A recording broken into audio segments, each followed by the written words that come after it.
cada historia cuenta, la experiencia inspira y cada vida deja una huella. Un homenaje a las mujeres y hombres que con su talento, trabajo y pasión siguen transformando Jalisco. Esto es Al aire las canas, con Alejandro Díaz Romo. Hola, ¿cómo están? Soy Alejandro Díaz Romo y esto es Al aire las canas. Oigan, les quiero agradecer que estén aquí presentes y que nos acompañen a conocer la vida de una escritora, investigadora, promotora, Silvia Quesada. Hola, ¿cómo estás? ¿Qué tal? Muy contenta de tenerte en casa, Alex. No, los contentos somos nosotros y qué privilegio, de verdad, qué privilegio que estés con nosotros y que compartas un poco de lo mucho que eres, Silvia. De verdad, muchas gracias. Oye, Silvia, ¿hace cuántos años naciste? Mira, yo nací en el barrio del Santuario en 1957. Tengo 68 años. Donde yo nací, ahora es un edificio de la Universidad de Guadalajara, el Sistema de Educación Media Superior.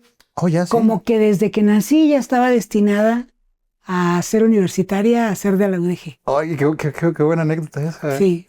¿Cómo fue vivir en ese barrio? Viví muy poco porque mi madre se mudaba de casa de acuerdo a su trabajo. Ah, ok. Ella, secretaria ejecutiva, en aquel momento trabajaba en la presidencia municipal, luego se fue a un área automotriz y nos cambiamos muy cerca de la Colonia Olímpica, entre la Colonia Olímpica y lo que hoy es el Parque González Gallo, que en aquellos años simplemente le decíamos la Arboleda. Era un espacio lleno de eucaliptos, de ahuehuetes, de aves. Fui muy feliz en ese espacio. Aprendí del canto de los pájaros. Incluso iban cirqueros que llevaban monos y otro tipo de animales para la recreación y para el beneplácito de los vecinos.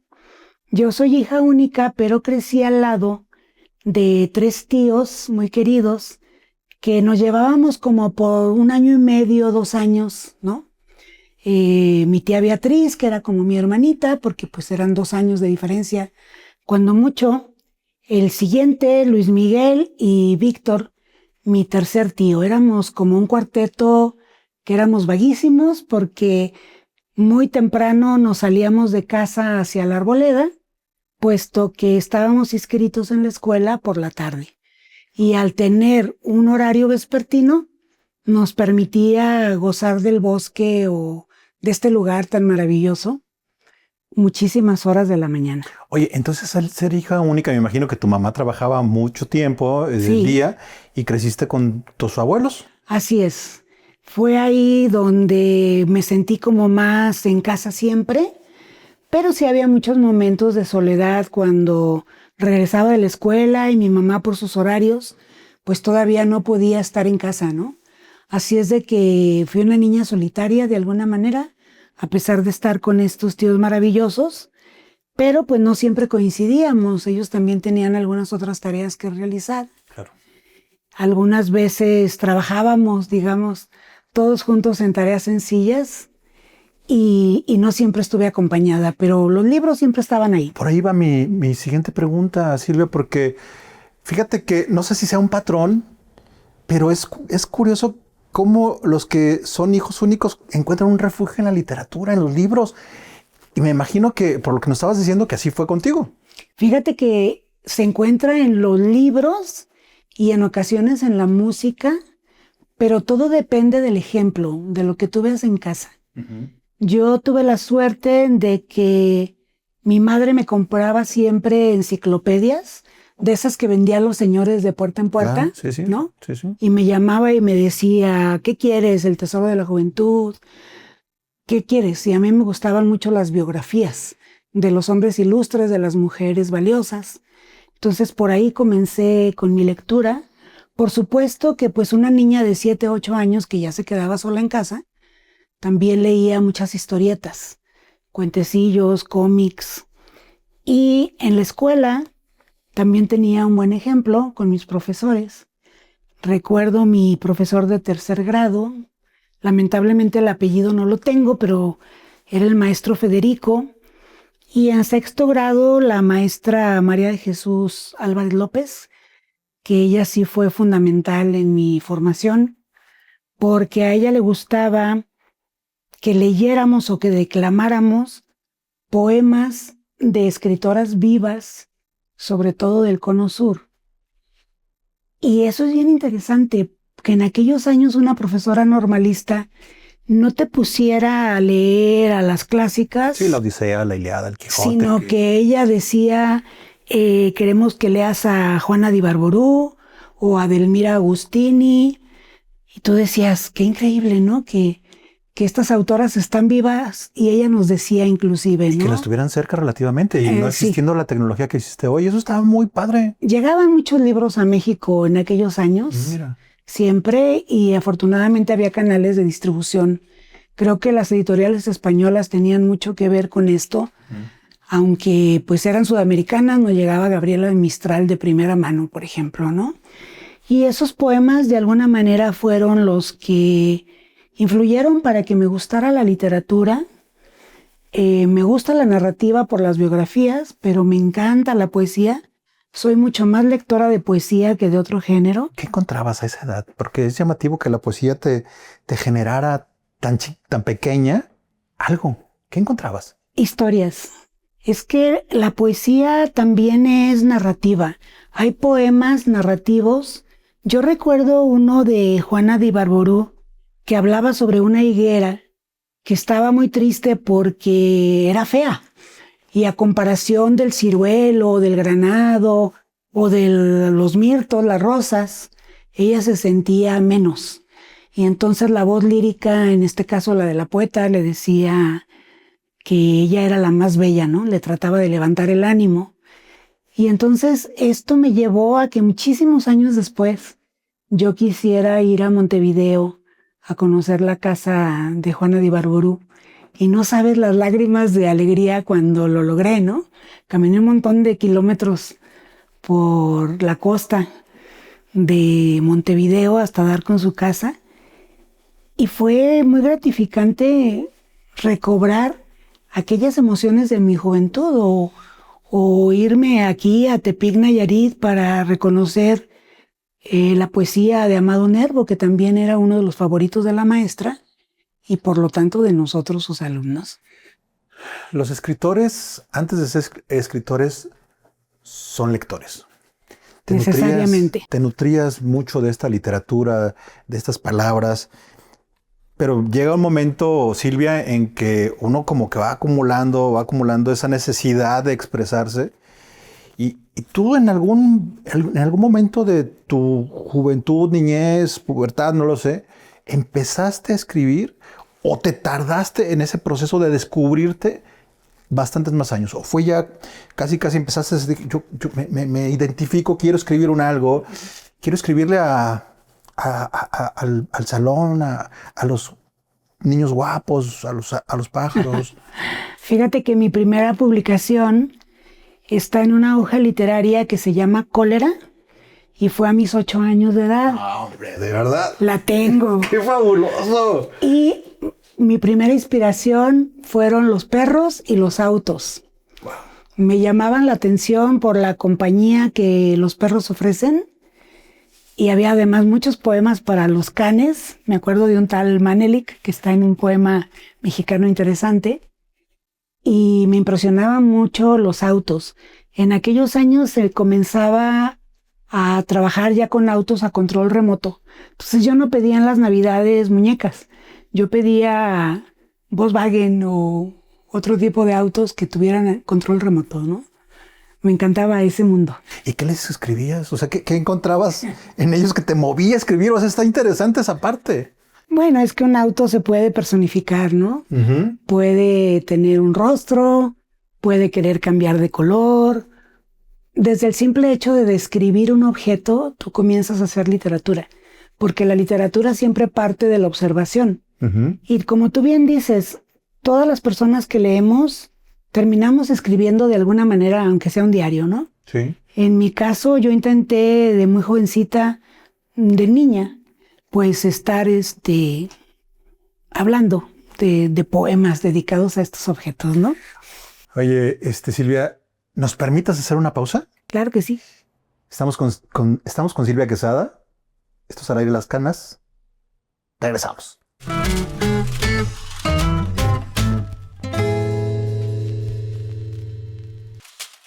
Estamos de regreso en Al Aire las Canas. Oye, Silvia, y en este andar tuyo, ¿en qué momento te planteas ser maestra, profesora, docente? O sea, digo, la cuestión me parece que es algo natural, ¿no? De el aprender, el estar con los libros, así como te da el impulso para escribir, también te dice, oye, pues sé un montonal de cosas que puedo compartir. ¿En qué momento, digo, eso es lo que yo pienso, ¿verdad? Pero ¿en qué momento dices, ¿por qué no ser profesora, maestra? Fíjate que yo estudié en la preparatoria 4 de la Universidad de Guadalajara. Uh-huh. Y tuve la gran suerte. Cerquísima de tu casa. Sí, yo me iba a pie, yo camino bastante. Uh-huh. Entonces caminaba muy tempranito y me encantaba ir a conversar con el maestro Luis Patiño, uh-huh, quien de alguna manera fue decisivo para mi formación docente, pero también para mis gustos lectores, digamos ya en la juventud, ¿no? Sí. Quería imitarlo, quería tener esa magia que él poseía con los jóvenes, esa cercanía, ese orientar. Creo que por allí fue más o menos mi interés, aunque yo en un principio quise ser locutora. De hecho, tengo mi diploma de locutor categoría A de la Secretaría de Educación Pública. Me dediqué a eso algunos años y después ya a los 28 fue que decidí alejarme un poco de la radio, de la televisión y dedicarme a la carrera de letras. Entré a los 28 a la carrera de letras, a la Facultad de Filosofía y Letras, con todo el ánimo de ser una novelista. Pero tú cuando llegas a la escuela te das cuenta de que te van a formar más como crítica literaria o como profesora en la didáctica que como escritora, que la escritura creativa en aquellos momentos, afortunadamente ya existe la carrera de escritura creativa en la misma universidad, pero en aquellos momentos no. Así es de que de alguna manera pues había que estar combinando la docencia y la escritura. Digamos que la pasión siempre fue la escritura y la responsabilidad siempre fue estar frente al aula y estar formándote como docente, como crítica, como investigadora, ¿no? Fíjate que quiero hacer como una pequeña pausa aquí, Silvia, porque me parece muy interesante eso que estás diciendo y se los digo de verdad a los que nos están viendo, lo que implica o implicaba la figura de un profesor. Claro que sí. Digo, porque tú nada más lo fuiste, ¿no? Ese tomar, decir, oye, ese tipo me provoca ser mejor, me provoca querer ser como él. Eso es muy poderoso, Silvia. Sí, y fíjate que también los malos profesores, que no decimos nunca nombres porque pues ni caso tiene, claro, pero te ayudan a aprender de manera alternativa lo que ellos no te dieron, ¿no? Yo tuve un profesor maravilloso de latín, de español, de redacción, que se llamó Jesús Morales Vázquez. Él no era profesor universitario, me daba las clases en un café, en el Café Parroquia, luego en el Café Madoka. Ah, mira. Y de él aprendí, digamos, lo que no te enseñan en las aulas universitarias, un rigor y una disciplina tremendas, y un amor también por la literatura y por los estudiantes interesante, ¿no? Yo creo que Luis Patiño fue como el deslumbramiento de observar a un hombre tan capaz, pero Jesús Morales fue definitivamente quien me formó como docente y él a veces me daba consejos muy extraños, ¿no? Me decía, dedícate solo a la literatura, no hagas nada más, no seas hija, no seas mamá, no seas nada. Tú solamente tienes que ser escritora, ¿no? Y eso a mí me daba risa. Yo le decía a él, pues es que cómo se sustrae una de la vida cotidiana, ¿no? Y él me decía, tienes que buscar la manera. Entonces, te digo, María de Jesús Álvarez López en la primaria, De la secundaria solamente recuerdo a la maestra Eloísa Párraga de Bonales en la secundaria 1 para señoritas, muy estricta, que también eso ayuda porque la disciplina también es importante. Claro. En la prepa, pues Luis Patiño, y en la carrera ya tuve gente maravillosa como Arnulfo Velasco, Dante Medina, Dulce María Zúñiga. Ah, mira, qué buenos maestros te tocaron. Muy buenos maestros. Mi mentora creo que fue y será la maestra Magdalena González Casillas, quien me formó en la investigación de la literatura de Jalisco. Oye, qué interesantes profesores, pero quiero hacerte una pregunta. ¿Cómo fue la primera vez que te paraste en un salón de clases, ya como profesora, y que le dijiste, sálganse todos, quiero estar sola? ¿O cómo fue esa dinámica? Fue muy especial porque imagínate que yo llegué a la universidad, a la licenciatura, el 2 de septiembre de 1985. Y un profesor de historia llega apresurado y dice, ¿quiénes de los que están aquí han sido maestros de secundaria o de primaria? Y como 3 levantamos la mano. Nos hizo una entrevista express en frente de todos los compañeros y dice, y además de dar clases, ¿qué más han hecho en su vida, no? Y le digo, bueno, pues yo desde los 17 años soy columnista política y no sé si sirva de algo, que he estado publicando desde los 8 años. Y me dice, estás contratada. Mañana das mi clase en la preparatoria número 7 de lectura y de lectura y redacción y de literatura universal. Entonces, es loquísimo que el día 2 de septiembre del 85 entro como estudiante y el 3 de septiembre yo ya estaba dando clase en la prepa 7. Wow. Cosas de la vida. Pero, ¿y cómo fue eso? O sea, ¿a poco no ibas muy nervioso? Con mucho miedo, pero llegué diciéndoselos. Yo creo que una tiene desde que entras al salón. Mi abuela me enseñó algunos rituales, ¿no? Y me decía, usted tiene que entrar con el pie derecho a donde usted vaya por primera vez y siempre con una sonrisa. Entonces le hice caso, entré y les digo, jóvenes, me estoy muriendo de miedo porque es la primera vez que voy a dar una clase, y sueltan la carcajada, ¿no? Y pues la dinámica de conocerse ayuda bastante y pues de prepararse, porque la disciplina es importantísima. La disciplina, y además creo que esa etapa de prepa, de licenciatura, te mantiene con una viveza mental porque tienen todas las preguntas del mundo. Los de prepa están descubriendo la vida, los de la licenciatura se sienten que lo saben todo. Entonces es un reto maravilloso, ¿no, Silvia? No te quiero decir los de la maestría. No, son pedantes, pues, pero... Sienten que ellos son los dueños del mundo, ¿no? Sí, Qué bueno. Sí, está bien, son el aceite y el eje. Así pero es. esa parte de tú estarte preparando y estar pues cuestionándote, porque sabes que te van a cuestionar hasta de cómo se cortan las uñas, me imagino que a ti te nutrió enormemente. Y en este sentido, ¿cómo tú sentiste esa evolución de cuando comenzaste a dar clases a los últimos alumnos que has tenido en escuela? Sigo teniendo estudiantes. Yo ya estoy hace 2 años jubilada por la universidad, pero sigo teniendo grupos de escritura creativa. En este momento, por ejemplo, los jueves, ¿no? A veces en escuelas de aprendizaje como Cadelem, a veces en cafés literarios de la ciudad, ¿no? ¿Qué aprende uno de los estudiantes? Desde la postura corporal, que tú notas que la clase es tuya si el tronco de ellos está hacia ti, sientes que hay atención y hay distanciamiento si ellos están recargados contra la pared o se sentaron todos demasiado atrás, ¿no? Aprendes de su forma, cómo están sentados, cómo te miran, pero sobre todo las preguntas que te hacen. Cuando el grupo está apático, es que la clase no está funcionando e inmediatamente tienes que implementar otra dinámica para involucrarlos, ¿no? Entonces siempre las preguntas son tu salvación, hacerlos participar. Es muy importante darles confianza, que aunque la pregunta no sea tan buena, tú tienes que ir orientando esa conversación y que ellos también te enseñan lo que saben, ¿no? Claro. Porque muchos de ellos son trabajadores, además. Entonces tú por ahí caminas, ¿no?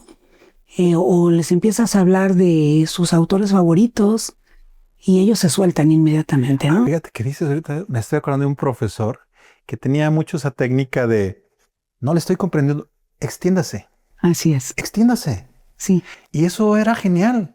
O sea, a lo mejor yo estaba diciendo la más grande tontería, pero él me hacía sentir importante. claro. Y ya después cuando terminaba de leer, esto y esto, y te explicaba. Y digo, eso no lo hacían todos, pero se agradece, pues, ¿no? El hecho de que te sientas escuchado, el que te den la confianza de decir, pues a lo mejor tu idea, pues la desarrollas y se acomoda, ¿verdad? O a lo mejor sí es un disparate, pero al menos ya te escuchó. Y eso es fabuloso. Yo creo que todos los seres humanos tenemos esa misma circunstancia, ¿no? Cuando otro ser humano te escucha, entonces se establece el primer puente de confianza, ¿no? Y de diálogo, Así es. tal cual. Que eso es muy importante en una cuestión de educativa. Tal Así cual. es. Oye, y en este sentido, ¿cuál consideras desde tu experiencia que son los grandes retos educativos que tenemos hoy? Estar al día. Creo que la tecnología puede apoyarnos mucho si sabemos utilizarla bien, si sabemos dialogar con ella, porque no solamente es consultar para tener respuestas, sino consultar para reflexionar, para razonar y tener una idea propia, con ética, con responsabilidad. Y si tú no estás al día, necesariamente vas a dejar de ser respetado por los alumnos en el aula. Así es de que cuando no sabes algo, que ellos te apoyen a ti y aprenderlo, ¿no? Con base en la imitación, como siempre. Creo que eso es importantísimo. La lectura, por supuesto. Leer 1 hora, 2, 4, a veces se pueden leer 4 horas. Y de los temas contemporáneos, porque es la manera como tú puedes estar cerca de ellos, estén en un sistema universitario o no. Tienes que estar enterado de muchísimas áreas de la cultura para poder tener comunicación con todos, ¿no? Oye, Silvia, tenemos que hacer nuestro siguiente corte. Cuando regresemos, seguimos platicando sobre ese tema. Claro que sí. Silvia Quesada, al aire de las canas, regresamos.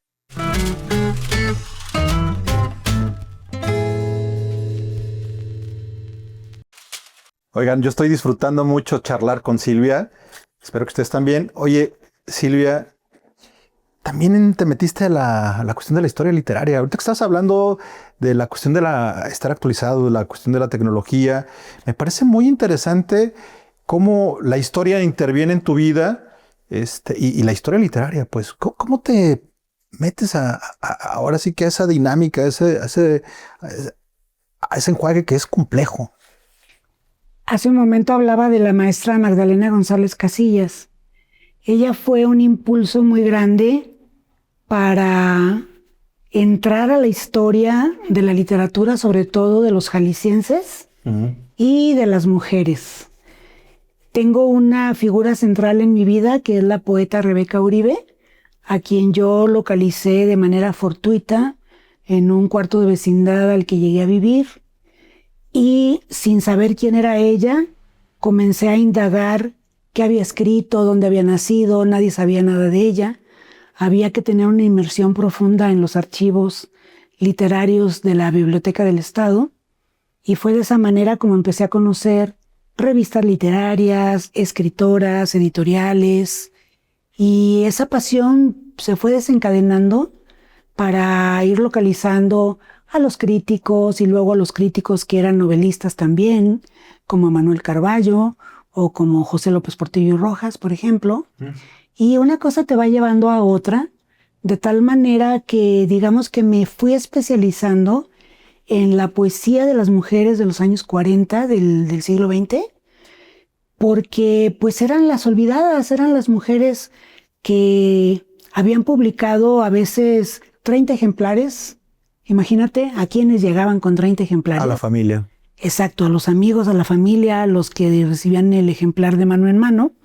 Pero algunas tuvieron mucha suerte, como Guadalupe Dueñas, que llegó a la mano de Octavio Paz, o de Manuel Carballo, el crítico, y que leyeron sus cuentitos y les daba risa y un poco de ternura, porque eran escritoras que escribían a mano, hacían libros tipo cartonero, y luego los ponían en los stands de las ferias, ¿no? Ese tipo de autoras son las que me interesaron en primer término. Leer luego a las escritoras del 19, ver cómo esa genealogía. Y me he quedado encantada con todas estas autoras de la primera mitad del siglo XX, lo que no significa que no he ido progresando o no haya ido progresando.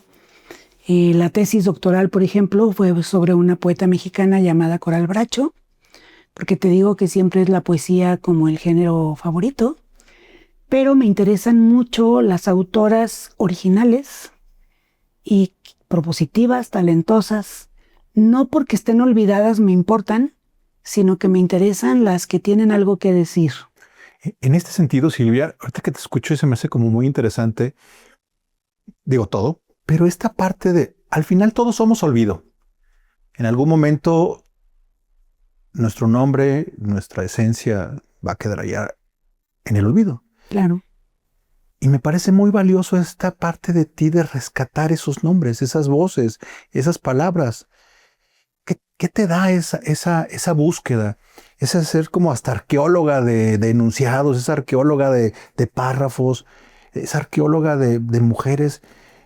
¿Qué te daba? ¿Qué te hablaban? Pues porque además me imagino que encontrabas voces en ellas que te decían un algo y eso me parece como muy, muy padre, porque si no, no hubieras seguido buscando. Si no te hablaran, no siguieras buscando. Claro que sí.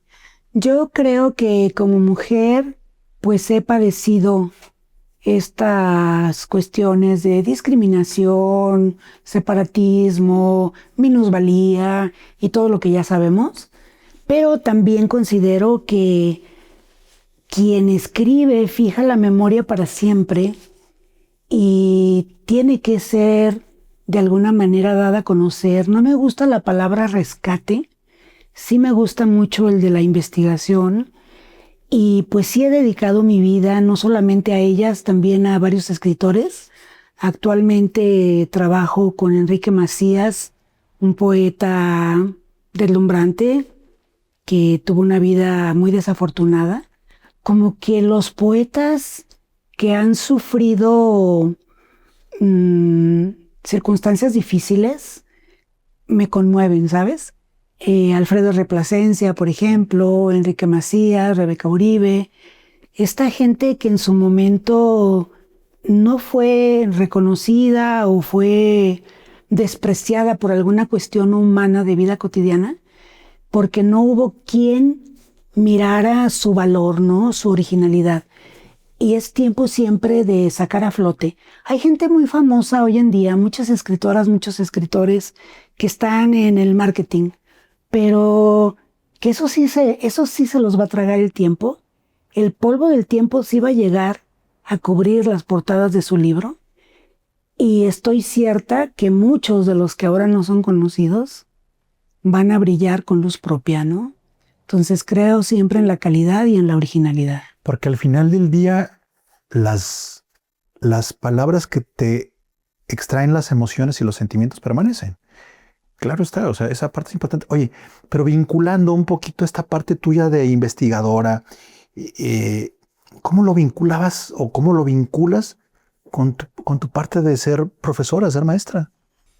Pues con muchas facilidades, porque teniendo un aula de 30 jóvenes, pues yo hablaba de la investigación viva que estaba llevando a cabo, ¿no? Los involucro a ellos, los involucraba para que participaran como asistentes, como investigadores jóvenes, becarios, y entonces eso provoca que muchos de ellos ahora sean gente muy valiosa del medio universitario, ¿no? Tengo personas, no sé, por ejemplo, estoy pensando en Elizabeth Nuño, que ahora está viviendo en Madrid y que ella comenzó conmigo estudiando a Juan Rulfo desde una perspectiva distinta. A ella se le ocurrió hablar de Rulfo ya no rural, sino urbano, y juntas comenzamos a trabajar con esa área. Ella quedó como becaria de la Secretaría de Cultura y de pronto dio el brinco, ¿no? Dio el gran paso. Hay otro joven, Luis Alberto Pérez, que es un viajero incansable, un gran profesor, Él está en Ciudad Guzmán, en Zapotlán, y pues también creo que surgió de ese interés por la literatura mexicana, empezar a seguirle los pasos al Chacmol de Carlos Fuentes y luego ir ampliando sus propios horizontes, ¿no? O desde una perspectiva más antigua, estoy pensando, por ejemplo, en Yadira Munguía, quien es una gran hispanista, una mujer especialista en la figura de Sor Juana, que trabaja en una universidad privada, pero que también es un agente cultural importante. Y no significa que el éxito nada más sea económico o de tener pertenencia al Sistema Nacional de Investigadores, por ejemplo, ¿no? Porque hay gente muy valiosa que trabaja haciendo literatura oral e inclusive personas que no olvido que en algún momento de mi vida, cuando tuve una ceguera temporal, siempre yo tuve quien me leyera, ¿no? Wow, eso está padrísimo. Entonces, recuerdo con mucho aprecio a Ariel Casillas, que me regalaba gran parte de su tarde para leerme una hora diaria, ¿no? Y que yo no me atrasara en mis clases. Fíjate, Silvia, aquí quiero hacer este paréntesis para hablarles y decirles a los que son docentes que de verdad son una guía, son una inspiración y que muchos de lo que nos pueden decir es un motivo de resorte, de impulso para desarrollarnos profesionalmente. Y que esa parte que nos estás compartiendo, Silvia, que también muchas veces medimos el estatus literario, el estatus académico por ciertas posiciones. Creo que vivimos en una cuestión medio distorsionada porque hay personas que están alejadas de eso y que la aportan a la sociedad muchísimo sin estar en esos esquemas, en esas tabuladores, en esas dinámicas pues burocráticas. Digo que son importantes, claro está, no los estoy desdeñando, pero también hay otra forma importante de sociedad y de comunidad para que las personas entren a la cuestión del conocimiento, de la literatura. Por eso es tan importante inculcar el trabajo en equipo, la curiosidad también, ¿no? Cada quien desde su área. En este momento, por ejemplo, que nos están grabando, pues la persona que tiene la cámara, la productora, son parte de este en vivo, de este podcast que estás realizando, ¿no? Sí. Entonces, yo creo que cada uno desde su especialidad, desde su experticia, le aporta al mundo, le aporta a la cultura. Y en el área de las letras, lo mismo es alguien que trabaja con niños como promotor de la lectura, como quien está en una biblioteca orientando a los jóvenes o a los usuarios, o las personas que se van a las actividades de narrativa oral o los grandes escritores, ¿no? Claro. Muy pocos pueden vivir de esto. Los que tienen la suerte, yo sí creo que hay que estar en el momento adecuado y con la gente precisa para adquirir fama temporal, pero finalmente no es lo importante en la vida. Yo creo que lo más interesante es que lo que tú hagas te guste, lo vivas, que no sea un trabajo. Cuando tú sientes que lo que tú haces, investigar en mi caso, escribir en mi caso, no es un trabajo, entonces ya estás del otro lado, ¿no? Yo siempre me preguntaba, pues yo entré a la escuela para ser novelista, tengo una novela que se llama Habitaciones Furtivas, un libro de cuentos que se llama Gris de Lluvia, y todos los demás libros son de investigación, ¿no? Bueno, y otro plus, cuando alguien lee, se te acerca y te dice, esa frase me cambió mi momento de vida. Claro. Eso que tú escribiste me identifiqué tanto que me hiciste sentir acompañado o acompañada. Sí. Eso que tú escribiste me hizo llorar, me hizo soltar, me hizo sentirme vivo. Eso también es inigualable, Silvia. Oye, estoy aquí muy sabrosamente charlando contigo, pero tenemos que ir a nuestra pausa. ¿Nos permites? Adelante. Estamos con Silvia Quesada. Esto es Al Aire las Canas. Regresamos.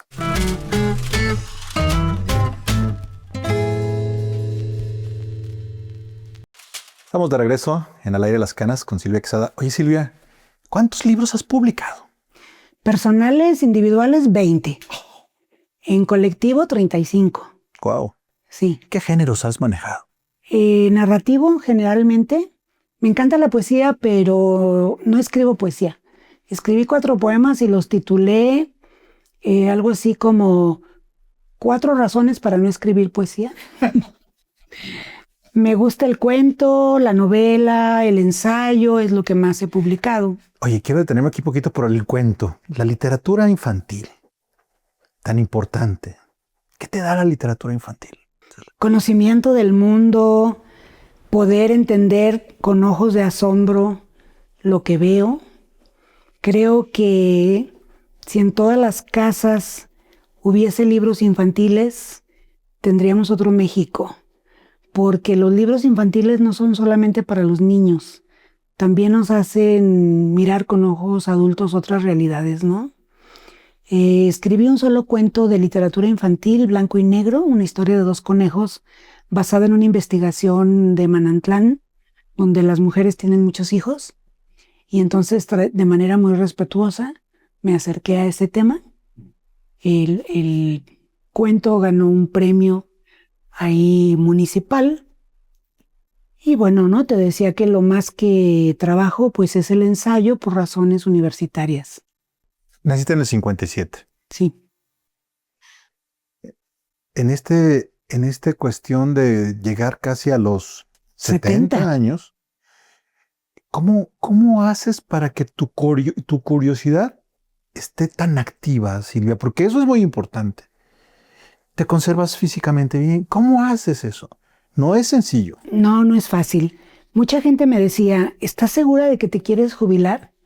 Todavía te puedes quedar, estás muy bien, estás lúcida, estás sana, te puedes mover con facilidad. Pero también creo que hay un momento para todo en la vida, ¿no?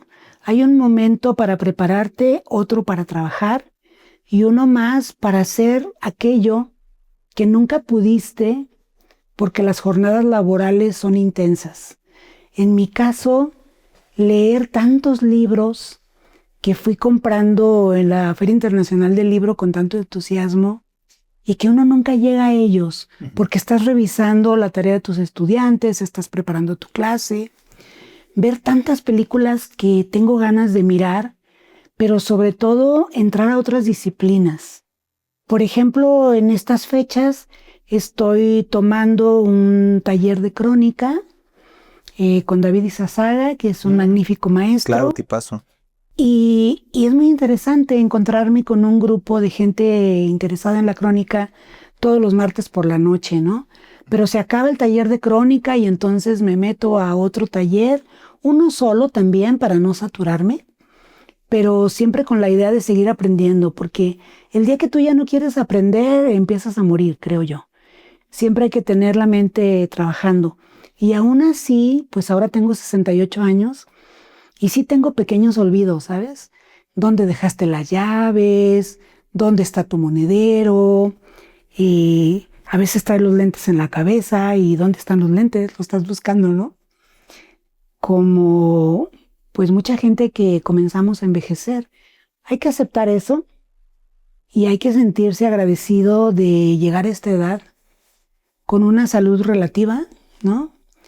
Y decir, estoy en la plenitud, logré hacer lo que quise, superé obstáculos y aquí estoy el tiempo que pues sea menester.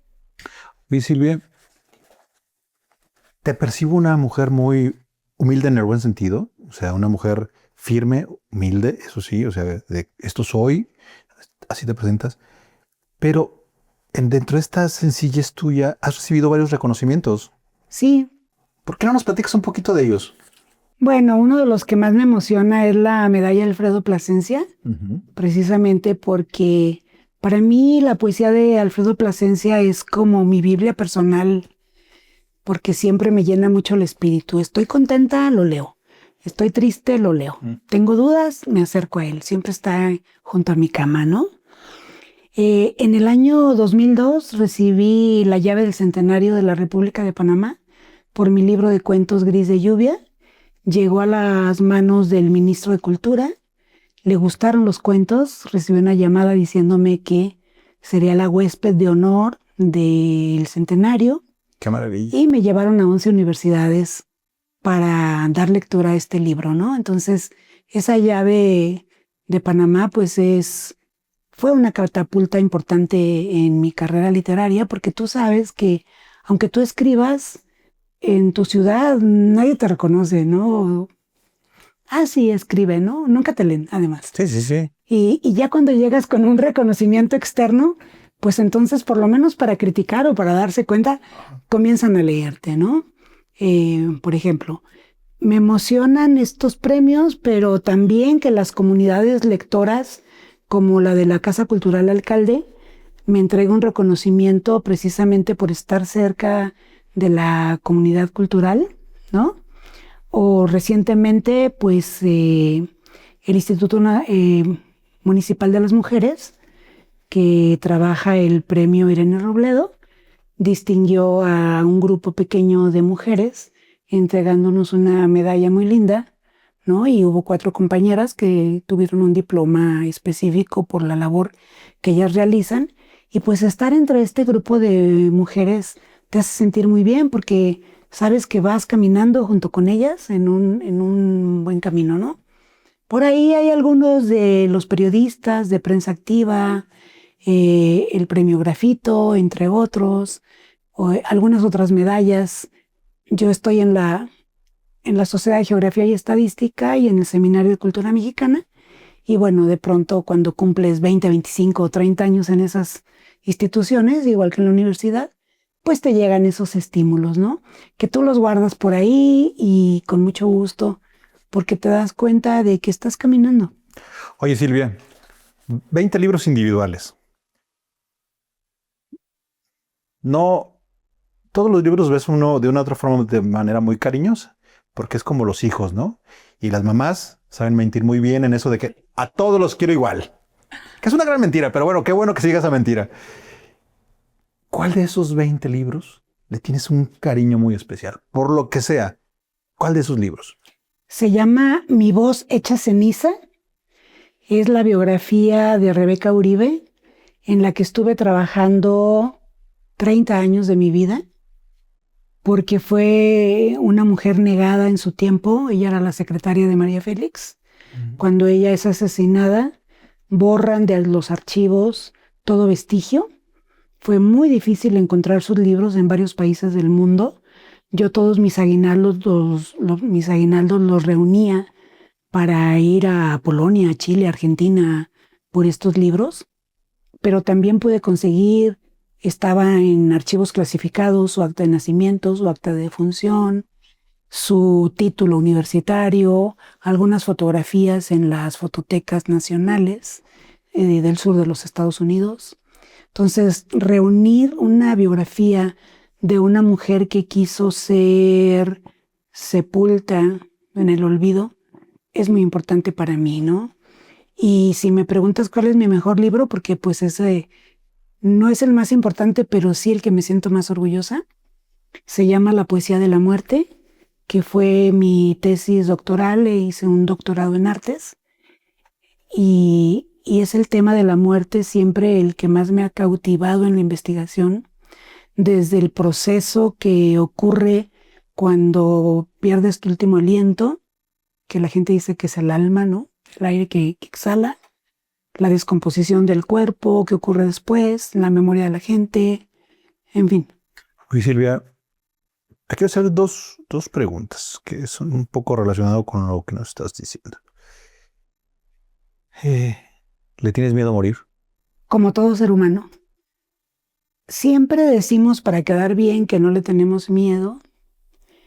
Yo le tengo más bien miedo a morir de una enfermedad larga, porque no me gustaría molestar a mis hijos. Yo tengo 3 hijos, Lluvia, Selene y Oliver. Son muy cariñosos los 3, pero no me gustaría darles molestias. A mí me gustaría morir de pronto, ese es el sueño de todos los seres humanos, morirte en tu cama, irte a dormir y no despertar, ¿no? Un infarto, una cosa por el estilo. No sabemos cómo, y creo que eso es el temor que tenemos, ¿no? Pero tú estarás de acuerdo en que si supiéramos cómo vamos a morir, pues entonces tendremos otra clase de vida, ¿no? Totalmente. Ujú. Y en este sentido de estar, y lo que platicamos hace rato, en esa dinámica de tu mente ocupada, de sentirte viva como tal, ¿qué retos tienes, Silvia? ¿Qué retos te has puesto para seguir así de bien como te ves, así de bien como te escuchas, con ese gran pensamiento que tienes? Tengo muchos retos, ¿sabes? A mí me hubiera gustado ser pintora, pero mis condiciones familiares no me lo permitieron. Tuve que trabajar desde muy joven. Entonces la pintura era algo así como dedicarte a un pasatiempo o de qué vas a vivir. Si fui criticada por estudiar en la Facultad de Filosofía y Letras, no quiero saber si hubiera estudiado en artes plásticas, ¿no? Pero bueno, el caso es de que no creo que me dedique a ello. Tomé por ahí algunos cursos de dibujo, pero sí quisiera saber más de cine, integrarme a un diplomado, a un curso serio de cinematografía. Me encanta visitar las galerías. Soy mucho más feliz en una galería que en una presentación de libro, para que te des una idea. Estoy siempre atenta a las exposiciones de arte contemporáneo Genial. y me gustaría, estoy trabajando con la genealogía de mi familia para que la persona más joven de nosotros, de nosotras, sepa de dónde venimos, cuáles son nuestras filias, nuestras fobias. Entonces, ella se llama Andrea, tiene 15 años y siempre que nos vemos platicamos de los bisabuelos, de los tatarabuelos, de las que fueron profesoras, de las que están en la Enciclopedia Temática de Jalisco, de estos temas, ¿no? Me gustaría mucho, si en mi familia la principal enfermedad es la amnesia, a mí me gustaría mucho seguir escribiendo sobre estos temas para guardar esa memoria, porque creo que cuando sabes quién eres, cuando encuentras tu identidad, ya, has logrado. Te quiero hacer una última pregunta muy cortita. Si fueras un libro, ¿cómo sería la portada y qué título tendría? Creo que tendría que tener necesariamente la palabra muerte en la carátula, porque ese es el tema de investigación, pero tendría que ser muy poético. Un verbo como morir, acompañado de una imagen visual de un versículo, no sé, algo crepuscular, ¿no? Por ejemplo, o algo que tuviera que ver con la lluvia, porque también es el fenómeno que más me gusta. Tendría que ser un libro existencial, porque yo creo mucho en la filosofía de Gandhi: vive hoy como si fueras a morir mañana. Silvia, yo estoy encantado de conocerte, de verdad. Igualmente, muy contenta de que estén ustedes aquí en casa. Gracias a todas y todos. Esto fue Al Aire de las Canas. Soy Alejandro Díaz Romo y nos encontramos la próxima semana. Mientras tanto, reciban un abrazo. Hasta entonces.